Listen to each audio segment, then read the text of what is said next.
Don't come home this year. My name is Tori Thatcher. I'm 32 years old. 5 years ago, 3 days before Thanksgiving, my mother said 7 words that split my life into before and after. Don't come home this year. No explanation. No apology. Just a verdict. I was standing in my tiny studio apartment in Boston when she called. The place smelled like pumpkin spice because I'd lit a candle trying to force myself into holiday spirit. My suitcase was half packed on the bed. My plane ticket to Connecticut was already printed and tucked into my purse. Non-refundable. Her name lit up my phone screen, and I smiled when I answered. Hey, Mom, I was just about to... Tori. Her voice was flat, cold, careful. That tone never meant anything good. I need to tell you something. My stomach dropped. Is Dad okay? He's fine. A pause. Then the words, don't come home this year. I actually laughed at first. I thought it was one of those awkward jokes she sometimes made. What do you mean? Victoria doesn't want drama. She's pregnant again. She doesn't need stress. I gripped the phone tighter. Drama? I haven't even talked to Victoria in months. Exactly, she said. Let's keep it that way. There's something about being dismissed by your own mother that makes you feel 12. Again, small, irrational, wrong by default. Mom, I said carefully. I asked her last year why I wasn't invited to her baby shower. That's not drama. That's a question. You always make everything about you. That sentence had followed me my whole life. I looked out the window at the snow starting to fall over the Boston rooftops. I already bought my ticket. Get a refund. It's non-refundable. Well, that's unfortunate, she replied, like we were discussing parking fees instead of my place in the family. Then she said it. The sentence that sealed it. Victoria needs peace. You understand? The line went dead before I could answer. I stood there in silence, phone still pressed to my ear. 27 years old, and officially uninvited from my own family. I called my dad. I don't know why. Maybe some part of me still believed he'd choose me, just once. He answered on the 4th ring. I could hear football in the background. Hey, kiddo. Did Mom tell you? A pause. She mentioned it. And you're okay with this? Another pause, longer. You know how your mother is. Translation, I'm not getting involved. Dad, I said quietly, do you want me there? 10 seconds passed. I think it's better if you listen to your mother this year. Something inside me went completely quiet. Not angry, not crying, just empty. Okay, I said. He started to add something. Don't be like that, Tori. But I'd already hung up. He didn't call back. That night, I sat on my bed staring at my useless plane ticket and realized something I'd been refusing to admit for years. This wasn't new. This was a pattern. My 16th birthday party? Canceled because Victoria failed calculus and needed emotional support. My college graduation? They showed up 2 hours late because Victoria had a routine appointment that couldn't be moved. Every time I tried to explain how that felt, I was dramatic. Every time I asked for equal treatment, I was difficult. Every time I needed something, I was selfish. So I adapted. I became agreeable, easy, low maintenance. I learned to swallow feelings before they could inconvenience anyone. And apparently, that still wasn't enough. Thanksgiving morning arrived gray and bitterly cold. I woke up to the sound of my upstairs neighbor's family arriving. Kids running, doors slamming, laughter echoing through the building. My phone stayed silent. No happy Thanksgiving. No guilt text. Nothing. Around noon, I made the mistake of opening Instagram. Victoria had posted a picture. The whole family at the table, Mom, Dad, Victoria, her husband, their toddler in a tiny turkey sweater. Caption, so grateful for my family. The people who matter most. I zoomed in. 5 chairs, 5 plates. Not even an empty seat. That's when it hit me. They hadn't just excluded me. They'd erased me. I could have stayed in bed, ordered delivery, let myself spiral. But something in me refused. If I was going to eat Thanksgiving dinner alone, I wasn't doing it in the dark. So I put on my coat and walked through the snow until I found one of the few restaurants still open. Harborview Grill, warm lights, candlelit tables, the smell of roasted turkey and fresh bread filling the air. And everywhere I looked, families. 3 generations at one table, couples laughing, grandparents holding babies, belonging everywhere. The hostess looked at me with that specific kind of pity reserved for people dining alone on holidays. Just one? Just one. She led me to a small table tucked in the corner, right beside a massive family gathering that took up 3 pushed-together tables. I could practically feel their warmth radiating toward me. They passed dishes without asking, interrupted each other mid-sentence, laughed loudly, touched shoulders casually. The kind of chaos that only happens when people feel safe. My turkey arrived. Golden, perfect, untouched. I couldn't taste any of it, because sitting there staring at that beautiful meal, I realized something terrifying. I had spent 27 years trying to earn a seat at a table that would never make space for me, and I didn't even know what a healthy family felt like. Until, honey, I froze. An older woman from the table beside me was standing near my chair. Silver hair, kind eyes. The kind of face that actually listens. Are you okay? I'm fine, I said automatically. Allergies.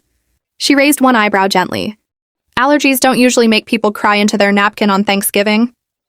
My composure cracked. She glanced back at her table, then at me again. No one should eat alone on this day, she said softly. Come join us. I shook my head instantly. Oh, I couldn't. I don't want to intrude. You're not intruding, she replied. I'm inviting. Behind her, an older man waved cheerfully. She won't take no for an answer, he called. 43 years married. I've tried. A younger man at the table grinned at me. We've got too much pie anyway. I looked at my cold plate, my empty chair, then I looked at her, at the warmth in her eyes, at the space they were making for a stranger. Okay, I heard myself say. I had no idea in that moment that walking away from that corner table would change my entire life. You don't look like someone who belongs in the corner. The second I stood up with my plate, my heart started racing. What am I doing? But the silver-haired woman didn't give me time to spiral. She gently touched my arm and guided me toward the long, chaotic table like I'd always been part of it. I'm Margaret, she said, and this circus is my fault. The older man who'd waved earlier grinned. I'm Frank, the long-suffering husband. The younger guy, maybe early 30s, stood up and pulled out a chair for me. I'm Daniel, he said. Ignore them. They get dramatic after stuffing. I almost laughed. Almost. They rearranged plates without fuss. Scooted chairs closer. Someone passed me gravy before I could ask. No one stared. No one asked invasive questions. They just made room. And that's when it hit me. No negotiation.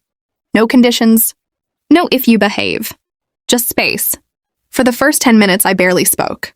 I nodded, smiled politely. Focused on cutting my turkey into microscopic pieces so I wouldn't have to talk. But Margaret wasn't letting me hide. So, she said gently, what's your name, sweetheart? Tori. Well, Tori, Frank said, raising his glass. Welcome to the most dysfunctional yet loyal family you'll ever meet. Hey, Daniel protested. Frank shrugged. We argue about everything, but we don't abandon our own. The words landed harder than they meant to. Margaret noticed. She reached across the table and squeezed my hand once. Not pity. Not curiosity. Just reassurance. You don't have to explain anything, she said quietly. But you're safe here. Safe. I didn't realize how long it had been since I felt that word. Halfway through dinner, Daniel leaned toward me slightly. You from around here? Boston, I said. Originally Connecticut. Family still there? I hesitated. They're celebrating without me. He didn't press. Didn't do that awkward tilt-head sympathy thing. He just nodded once. That's their loss. Simple. No analysis. No blame shifting. No, what did you do? Just clarity? Something in my chest loosened. Dessert was chaos. 3 pies. A chocolate cake. Someone arguing about whipped cream ratios.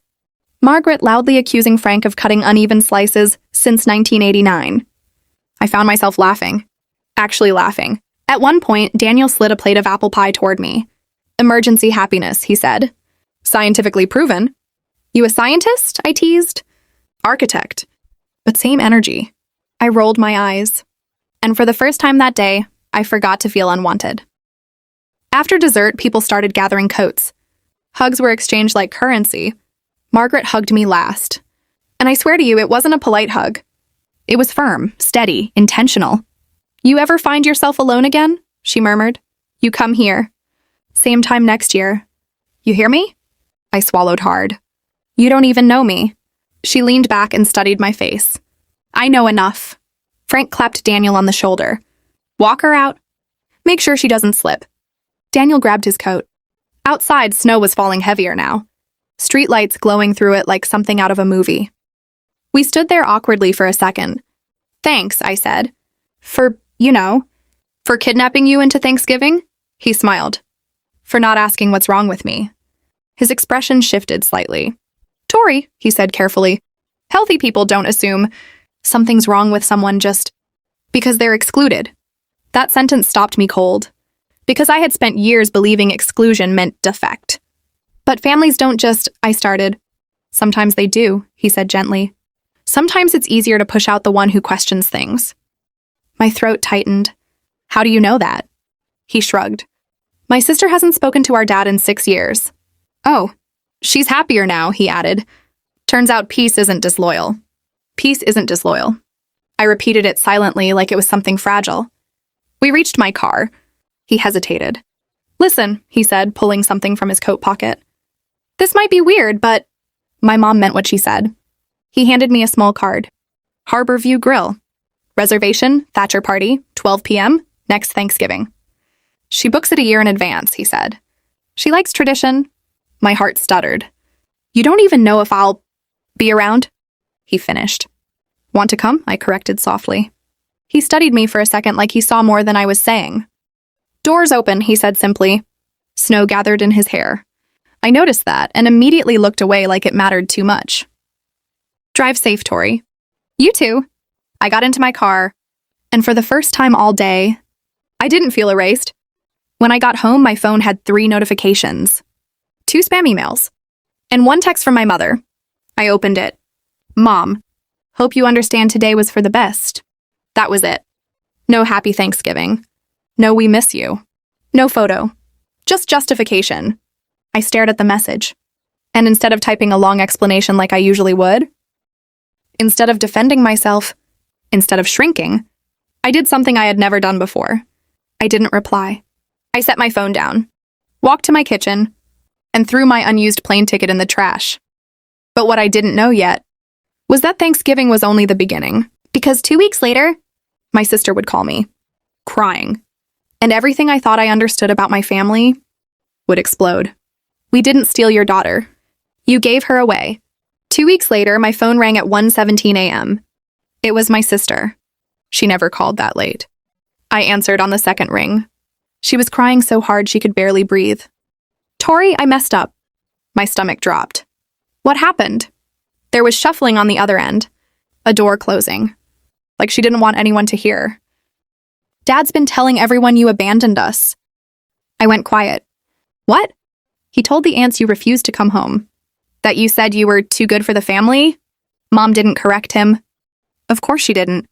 I leaned back against my kitchen counter, staring at the dark window. And you? I asked carefully. Silence. I didn't say anything either, she whispered. That hurt more than the lie.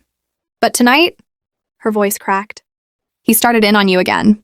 Said you were dramatic, ungrateful, that cutting you off was necessary. Cutting me off. Like I was the problem to manage. And I asked. And I told him the truth. My pulse quickened. I told him you begged to come. That you offered to stay in a hotel just to be near us. That you apologized for things that weren't even your fault. I closed my eyes. He got furious, she continued. Said if I kept defending you, I could leave too. There it was. The pattern? Obey or disappear. And what did you say, I asked. She took a shaky breath. I said maybe I should. The kitchen felt too small suddenly. You don't have to blow up your life for me, I said quietly. It's not for you, she replied. It's because I'm tired. Tired. I understood that kind of tired. The kind that seeps into your bones when you keep shrinking to stay loved. I don't know how you walked away, she admitted. I thought you were weak. I let out a humorless laugh. I thought I was too. Another pause. Are you happier? She asked. I thought about Margaret's hug, Frank's ridiculous pie debate, Daniel handing me that reservation card like it mattered. Yes, I said honestly. I'm calmer. Not perfect. Not healed. But not constantly bracing for impact. My sister sniffed. I don't think I can stay here. You don't have to decide tonight, I said. But deep down I knew. When you see the truth, you can't unsee it. 3 days later, my father called. He never called. I stared at the screen for a full 10 seconds before answering. His voice was controlled. Too controlled. I hear you've been causing trouble. There it was. I didn't argue. I didn't cause anything, I said evenly. I stopped absorbing it. Silence. You've turned your sister against us. No, I replied calmly. You did that when you made love conditional. His tone sharpened. After everything we've done for you? I almost smiled. There it was again. The invoice for existing. I'm not doing this, I said. You don't get to rewrite history, Victoria. I hadn't heard him use my full name in years. I'm not rewriting it, I answered. I'm remembering it correctly. His breathing got heavier. You've always been dramatic. And you've always needed someone to blame. That did it. You think those strangers at Thanksgiving are your family now? I felt something settle in my chest. Not anger. Clarity. They treated me like one, I said. They stole you from us. And that's when it happened. The front door to my apartment opened behind me. I turned. Daniel stepped inside carrying a grocery bag. He froze when he saw my face. I didn't realize he could hear my father's voice through the phone. Daniel set the bag down slowly, walked over, and without asking, gently took the phone from my hand. My heart slammed in my chest. He put it to his ear. His voice was calm, controlled, not loud. We didn't steal your daughter, he said. A pause. Then steady as stone, you gave her away. The silence on the other end was deafening. Then my father hung up. Daniel handed the phone back to me like it was something fragile. You okay?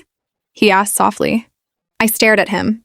For years I had defended myself alone, explained myself alone, cried alone. And in one sentence, someone stood beside me.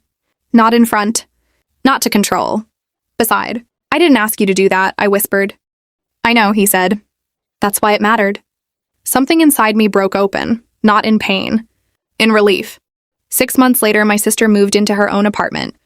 It wasn't dramatic. No screaming match. No big exit speech. She just signed a lease and left. Mom sent one guilt-heavy text. Dad sent nothing. And for the first time in our lives, silence felt peaceful. The next Thanksgiving, I walked into Harborview Grill. Margaret spotted me immediately and stood up like I'd been gone years. Tori, she beamed. Frank raised his glass. She came back. Daniel smiled at me from across the table. Not possessive. Not claiming. Just there. And when I sat down, no one asked why I was there.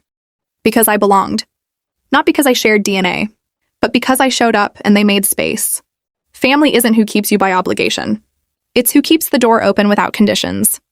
And sometimes, the bravest thing you can do is stop begging to stay where you were never protected.